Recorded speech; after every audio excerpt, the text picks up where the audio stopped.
तीशा जी, अब हम बढ़ते हैं अपनी अगली राशि की तरफ, जो है कर्क राशि। कर्क राशि के लिए क्योंकि तो ढैया तो चलो वहाँ पे खत्म हो गई है, लेकिन मंगल वहाँ पे बैठ गए हैं जो कि नीच अवस्था में माने जा रहे हैं, है ना।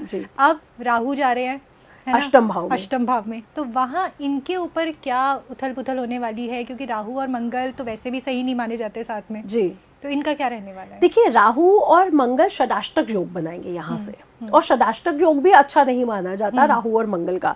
लेकिन कर्क राशि वालों के लिए एक बेनिफिट भी तो आ रहा है कि 5 महीने में गुरु की कृपा प्राप्त हो जाएगी, और अभी जून में मंगल भी चेंज हो जाएंगे। लेकिन मंगल जब चेंज होंगे तो कंडीशन और डिस्टर्ब करेंगे, क्योंकि केतु के साथ बैठ के राहु की पूर्ण दृष्टि में आ जाएंगे। तो मंगल की कंडीशन तो है इनके लिए खराब, उपाय तो इनको करना पड़ेगा। और क्रोध पर, अहंकार पर बहुत ध्यान रखना पड़ेगा, ये इनके लिए स्पेशल है। और राहु कहाँ है? अष्टम भाव। अष्टम भाव क्या है? मृत्यु है, आपका ससुराल है। अष्टम भाव आपके गुप्त रहस्य। ऐसा ना हो कि कोई गुप्त बातें खुल जाए, कोई दोस्त मिल जाए और कह दे अच्छा तेरी वो बात है अब वो खुल गई, या बॉस के साथ या कुलीग्स के साथ कोई बात खुल जाए, तो ये भी तो हो सकता है, क्योंकि कुछ गुप्त रहस्य खुलेंगे। अगर आपकी कुंडली में राहु खराब है तो आप तंत्र की तरफ जाओगे, बैड जितने भी ब्लैक मैजिक हैं, जितने भी बैड कर्मास हैं, उनकी तरफ अट्रैक्शन होगा। लेकिन अगर आपका राहु अच्छा है, शनि अच्छा है, तो अब आप अध्यात्म की तरफ भी बढ़ोगे। ये वो स्पिरिचुअल नॉलेज है जो बहुत डीप नॉलेज देता है।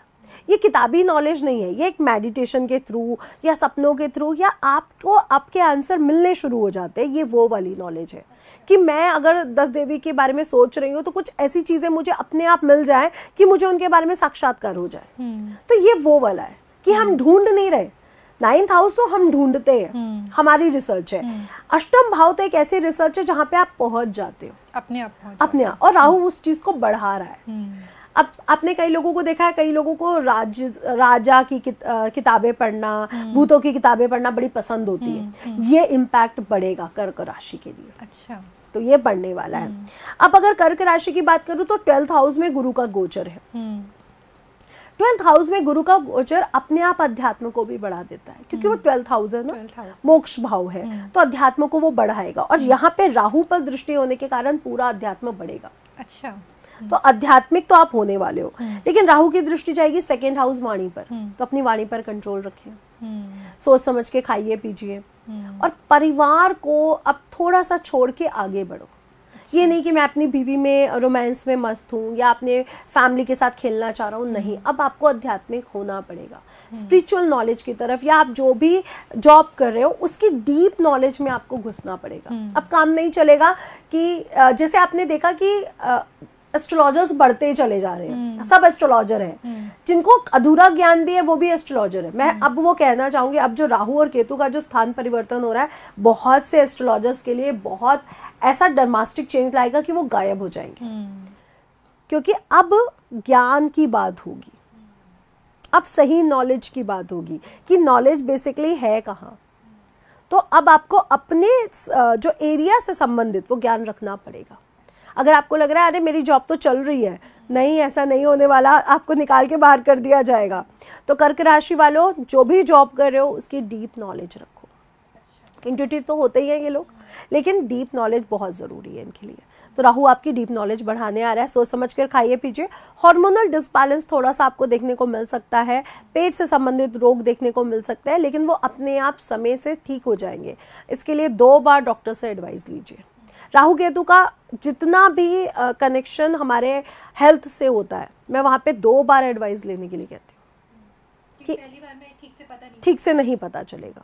अगर आपने अल्ट्रासाउंड बोला है किसी को कुछ भी ऐसा बोला, वो 2 बार कराए। एक्सरे कराने हैं 2 बार कराऊंगा, अल्ट्रासाउंड कराना 2 बार कराऊंगा, 2 डॉक्टर से एडवाइस लूंगा। हार्मोनल डिसबैलेंस क्यों आ रहा है ना, उसका ध्यान रखेंगे। और राहु से संबंधित जो चीजें जैसे फ्लैक्स सीड्स राहु से संबंधित है, आप खाइए।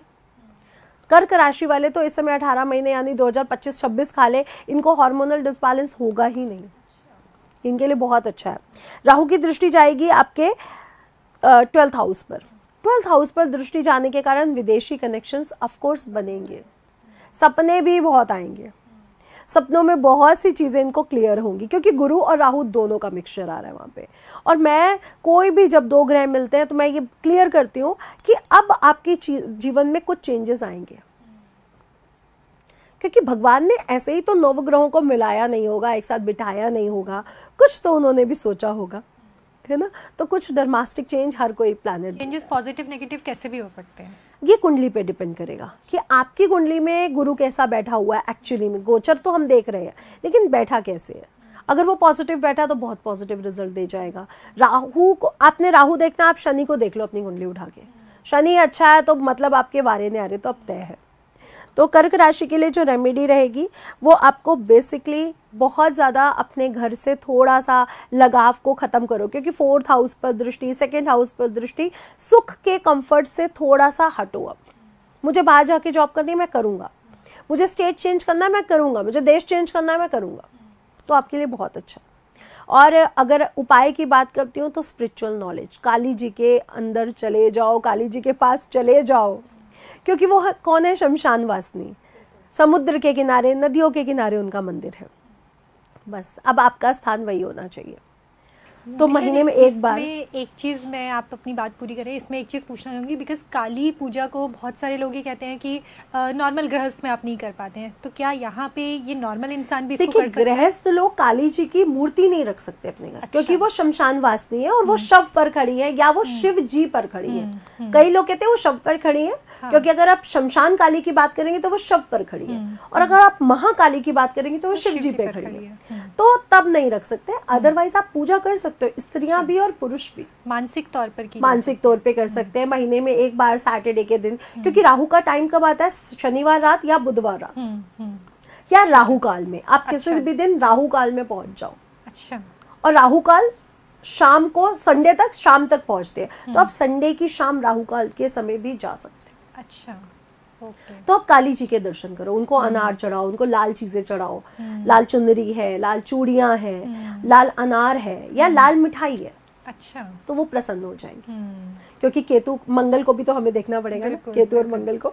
अगर आपको हमारा ये वीडियो पसंद आया हो तो हमारे चैनल जीवांजलि को सब्सक्राइब करें